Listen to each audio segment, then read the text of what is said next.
Hey everybody. Okay, so I wanted to try something new because I had thoughts on this Doctor Strange in the Multiverse of Madness movie. And rather than making like a full-blown essay on Facebook, kind of trying to explain all of my thoughts, I thought I would try to do kind of like a video thing. And who knows, maybe if I kind of like it, then maybe I'll do something more with it. I'm always looking for different ways to run my mouth. So this could be a good opportunity to try that. But okay. So I want to talk about the second Doctor Strange movie. I'm going to go through the entirety of the movie. Like I'm going to talk all spoilers. So if you have not seen it, do not watch this. Click off. Come back later on. Whatever. Doesn't matter. But just to kind of give, I guess, a non-spoiler kind of beginning kind of thought. Um, I think that if you are a fan of Wanda, or more specifically, if you are a fan of the Scarlet Witch, go watch this movie. If you like Sam Raimi, go watch this movie. Um, Everyone else, maybe temper your expectations and kind of ask yourself how much you can deal with those two things. Like that sort of Sam Raimi kind of really horror-esque type of feel, and how much you can tolerate Wanda doing a lot, and that would kind of determine how much you would like this movie. I enjoyed it because huge Wanda fan, have been so since X-Men Evolution. But everybody else, you may, kind of want to think about how much you can get into it. But that's kind of all the non-spoiler stuff I can say. Everything else is really going to be me just talking about the movie itself. So yes, again, spoiler alert, big flashing letters, spoiler alert, spoiler alert, spoiler alert. Go away if you're going to watch the movie. Yeah, this movie shouldn't have been a Doctor Strange movie. I think that's kind of where I want to start, because I feel like Doctor Strange didn't do a whole lot in the movie. I feel like it was his movie. It began with him. Well, yeah, it began with him and ended with him. But I don't know. It felt like they were trying a couple of different things with his character, and I'm not 100% sure any of them really stuck. I thought it was interesting when they sort of presented this idea that, maybe Strange has some kind of like remorse or kind of some kind of guilt for what happened in Infinity War. The idea of, it was pretty much his plan that had him give Thanos the time stone and let Thanos win. And so it's kind of in a way his fault that everyone was snapped away. Of course, we know it's really not because it was Thanos, but you know what I mean? He would harbor some sort of guilt towards that. I thought that would have been an interesting sort of way to take his character, rather than kind of what they did with the whole like, are you happy? And that thing of him like, kind of sacrificing his happiness. Because I got that, but it didn't really feel like that's what the movie was guiding us towards. And I think for me, at least, part of the reason why I kind of have difficulty with that is the fact that I think him and Christine are really underdeveloped as a relationship. And what if episode 4 can only do so much, especially considering the fact that that's a completely different Doctor Strange. So yeah, I didn't really kind of gel with that whole, oh, he's giving up his happiness, he's sacrificing his happiness. I think something they also kind of hinted at a bit was maybe that him and Wanda were on kind of like parallel arcs, because the end of the movie, he's been in some way corrupted by his use of the dark hole and by dream walking, because we see him with the third eye. Now I'm not as familiar with Doctor Strange comics or stuff that he does outside of the MCU, so I don't know if that's a natural evolution of his character, and maybe that's something that he was always going to do because it's comic canon. But the way that the movie presented it to me, as if that was a negative, and it makes me wonder if what Wanda had been saying the entire movie about him being hypocritical is kind of true. Like the fact that he put himself in that position to where he has become corrupted by the Darkhold. And what we're seeing at the end of this movie in particular is kind of setting him on that path. So that was interesting to kind of just see, but it really wasn't a strong enough, for me at least, it wasn't a strong enough hold he had in the movie. It wasn't a nuanced enough arc for me to really say like, yeah, this is his movie. But I'll get to, whose movie it should have been in a minute. But even with that said, even with me saying that Doctor Strange didn't have a stronger arc, he definitely had more of an arc, more of a presence than America Chavez. Oh, I hate to say it. I really do. I hate to say it because, POC love. I feel it. But I knew nothing about America. Well, that's not true. I knew about this much about America Chavez going into this movie. But this wasn't a good introduction to her. Even for me, the little bit I knew, like, I'm not that excited about her character. And I feel like a big reason why that is because if we're being 100% honest, she was a plot device. In case you don't know, a plot device is something that moves a device that moves forward the plot. It's pretty much that simple. I think that if we had replaced America Chavez with just like a multi-dimensional gateway, and it wasn't a character, it was literally just a tool, I don't think much would have changed about this story. And I feel like that's a problem because I don't think that she had any real impact. Like, I don't think that she as America Chavez as a character really did anything outside of being something for Wanda and Strange to fight over. Like, she didn't feel like a person for real. I mean, yes, she had a little sweet moments and, sort of some, kind of sweet moments, particularly towards the end where she was like kind of awkwardly trying to thank Strange or what have you.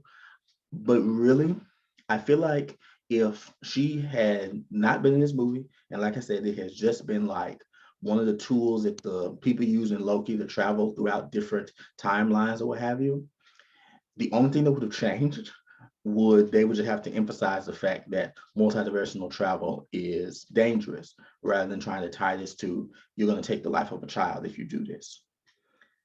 Like she didn't really give me much, and it really hurts me to say that because I know that she's a fairly prominent character in comics. I know that she's one of the more well-known queer characters, one of the more well-known queer POC characters because she's Afro-Latina. I don't think you would have known that she was important if this was your first introduction to her. She really just felt like, down from the stress, plot device, like I'm only here to keep the plot rolling type of deal. And that's sad because I feel like the actress that played her, I feel like she could have, handled meteor, so like a meteor story, but it just wasn't there. And that's really disappointing. It's also kind of disappointing, to me at least, that there was all this big hubbub about her being in the movie, and the movie was banned in certain countries because of her being in it. I'm still waiting on the reason why the movie was banned. Like, we had maybe like 15 seconds of her mom's. They didn't even, unless I blinked and missed it, they didn't even kiss on screen, look like she literally said moms. And that was all the sort of inclination we got to the fact that, that her parents were queer. No inclination that she was queer, which I think kind of ties back into the fact she didn't really have a character. But she had her little pride pin that you saw in maybe like 20 frames.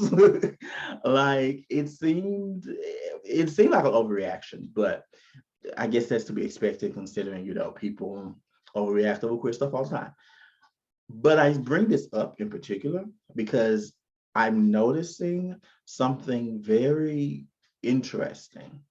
Like, you have with this and the Eternals before it, you have Disney quote unquote taking the stand, with MCU stuff saying, we're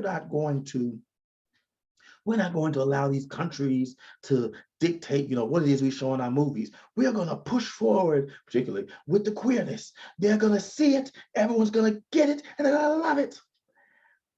And I'm like, that's great. That is a great stance to take. But when this is kind of like what you're presenting, I'm like, oh, girl, you really could have just cut that out. It's like, it's not even this. What? And it's weird because I feel like they're getting a lot of like praise for sort of standing up for what's right. And while yes, they are to an extent, it's like you're doing the bare minimum and getting a whole lot of praise for it. And I don't know, it rubs me the wrong way. I'm particularly curious because we do have, America Chavez. We have pretty much almost all of the Young Avengers at this point. America Chavez, you have Billy and Tommy, you have Patriot, you got Cassie Lang, you got I can't remember other system from Hawkeye. Like you had the young Loki, like you have all these characters that make up Young Avengers. The vast majority of these characters are queer in some way, shape, form, or fashion. So I'm very interested to see how they move forward, since it's very clear that the path forward is going to be through the Young Avengers. I'm very curious to see how it is that they deal with the queerness of these characters on screen, because it's going to be very difficult for them to have that kind of traditional Marvel, like romantic subplot and the emotional core of these movies, when the vast majority of these people who are going to be helming your movies and TV shows are going to be queer. So are you going to show them in their, same gender relationships? Are you going to deal with that? Like, how is it going to go? Like, I'm very curious to see if they're actually going to stick to their guns. It's easy to say that, oh, we're not going to, we're not going to let anyone sort of tell us what to do, when you have like 10 seconds, to where if need be, you can easily cut that out. But are you still going to stick to this when this is an important part of the plot and an important part of these characters' development? I'm going to be interested to see what happens with that. I'm also kind of interested, even though I wasn't too, wowed by America Chavez's character, I am interested to see sort of like the role that she plays moving forward, since we're, full blown into the multiverse phase of the MCU. Because this probably could have been called Universal Madness. There was like one for real awesome universe we went to, and that one was cool. The one that we saw, we got the Illuminati and sort of all these different characters. That one was really cool. But I wasn't one of those people, who was expecting every cameo, every character who's ever been in a Marvel property to show up. And I wasn't, like kind of fooled by trailers or what have you, because I made a conscious effort to avoid the trailers, the leaks, the tweets, and even the TikTok stuff about it. So I went into this as fresh as I possibly could. But even me saying, I was like, y'all did more multiverse stuff in Spider-Man.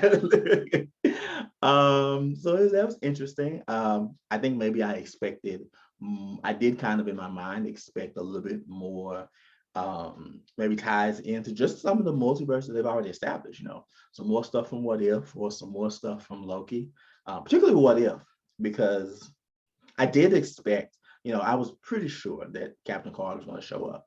I was expecting and was pretty sure that, Strange Supreme was going to show up. Those didn't happen. They seemed like they would have been easy to implement. So it was a bit, I was like, oh, okay, so we didn't do this. All right. I think you missed the opportunity, but it's not a huge detriment to the movie, particularly because of what it is that we did get. So, like I said, I avoided pretty much everything. The only thing I had kind of sort of walked into having an inkling about was, I know that people were talking about, like mutants, particularly talking about Xavier.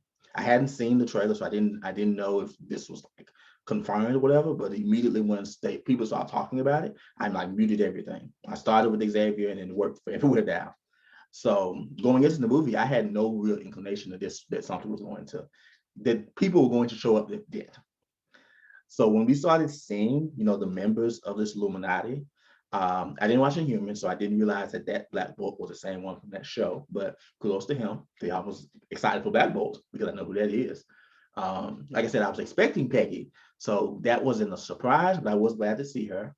I did not expect Maria Rambo as Captain Marvel. That was cool. I damn sure I for damn sure did not expect freaking Reed Richards, especially for it to be the Reed Richards that everyone has been clamoring for, like the fan cast Reed Richards. Like, what? Oh, that was a shock. And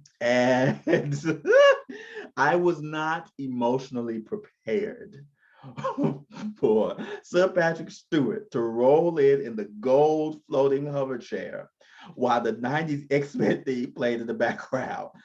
We should tell him the truth.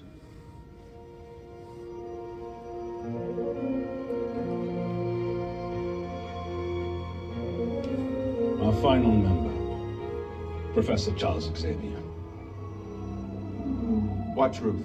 That's not how our Strange died. I was not emotionally prepared. I was not emotionally prepared. Like, I just balled up into the theater seat, just like, what am I watching? What is happening?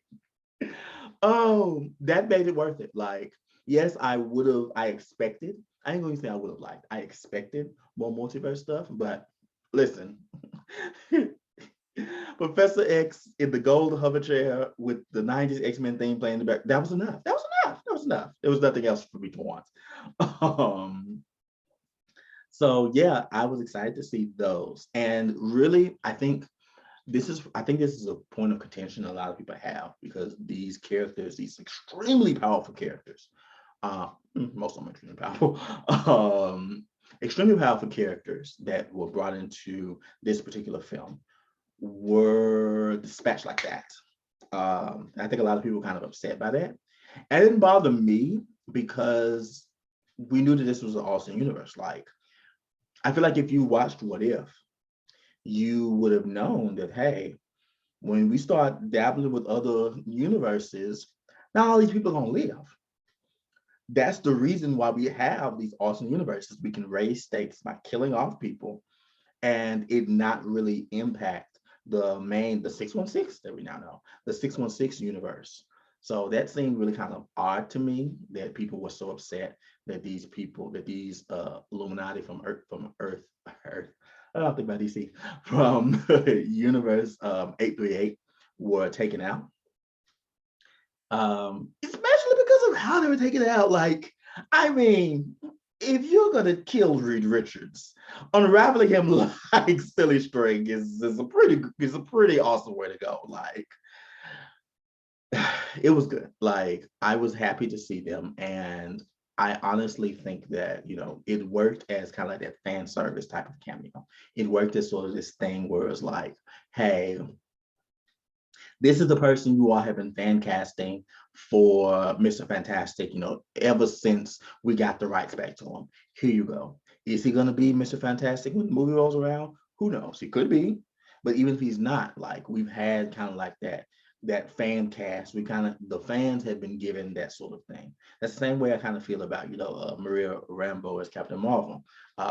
This is kind of like them acknowledging, like, hey, we hear y'all. Y'all said that, well, Captain Marvel should have really been black first. We hear y'all, so you know what? Here's you, a black Captain Marvel in this universe. Especially with Sir Patrick. Sir Patrick I would be stunned if Sir Patrick decided that he was going to continue to try to be Professor X in live action.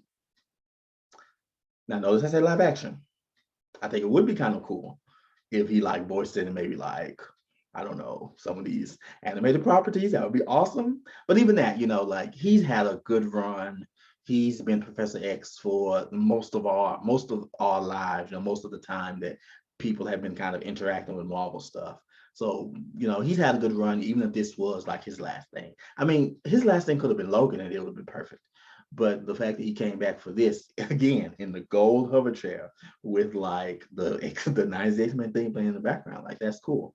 All this stuff, even Peggy and like Black Bolt, like, these were people that were kind of brought in for fans. It's just kind of like, oh, that's cool. Like, look at this. Like, this is something I remember. This is something I watched. Oh, that's awesome. But the fact that they were dispatched so quickly shouldn't really impact, if some version of these characters show up again. It's like different universes, y'all, different stakes. We watched Tony get murdered in almost every episode of What If. Like, that doesn't degrade the fact that, Tony sacrificed or anything of that sort. But anyway, the one extra universe that they did go to was awesome. It was fun. It was cool. But I think now is the time for me to kind of take a step back and really kind of delve into who it is that this movie, whose movie it was. Let's just be honest. Let's just be honest. Because okay, all right. Now I will admit I am biased. I'm not going to pretend to be unbiased. I went to see this movie for the Scarlet Witch. Period. Point blank. That's it. Like, if I didn't know that Wanda was going to be a big part of this movie going in, probably wouldn't have rushed to see it as soon as I could. But I feel like the movie kind of justified that, because if we're being 100% honest, if we're really thinking about and paying attention to the movie that we were shown, this really should have been the Scarlet Witch movie. This is no shade, no, no hate towards Doctor Strange. I think he's a cool character, what have you. But it felt like the emotional and the narrative weight, everything that was being done by Wanda.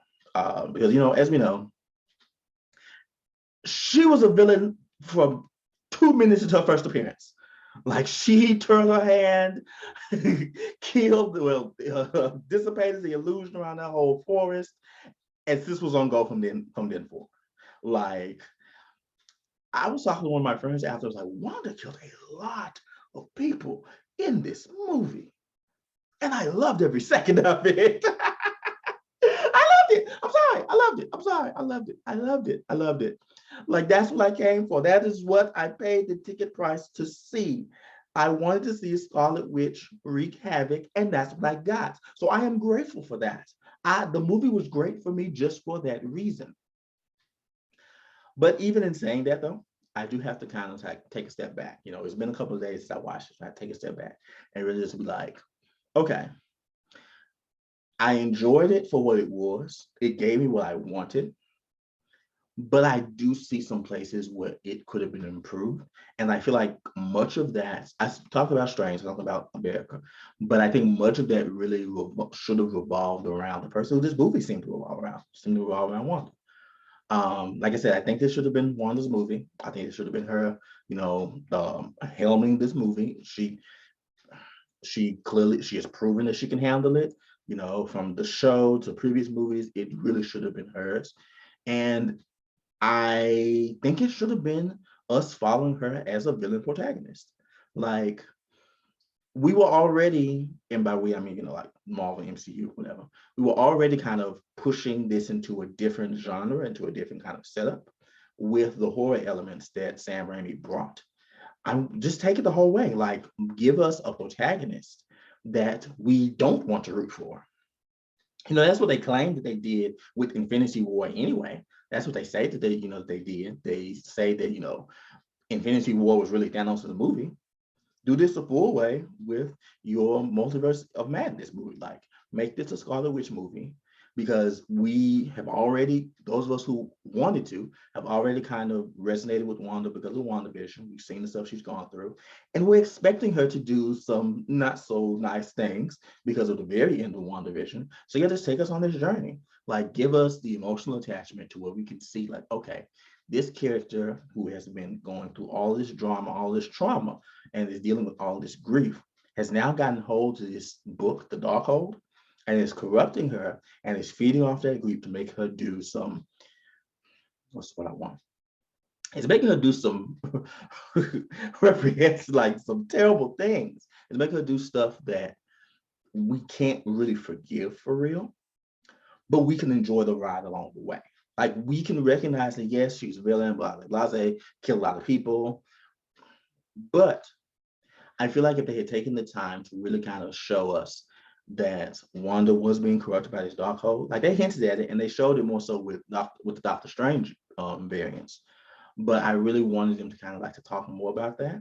And I wanted them to kind of to show us, like, what has Wanda been doing up to this point? Like, how has she been, like, processing this? Like, what has the Darkhold been telling her? Has, like, Chthon, y'all know who I'm talking about, the person who made the Darkhold. Has he been, like, speaking with her and, like, convincing her to wreak havoc on these people? Like, what's been going on?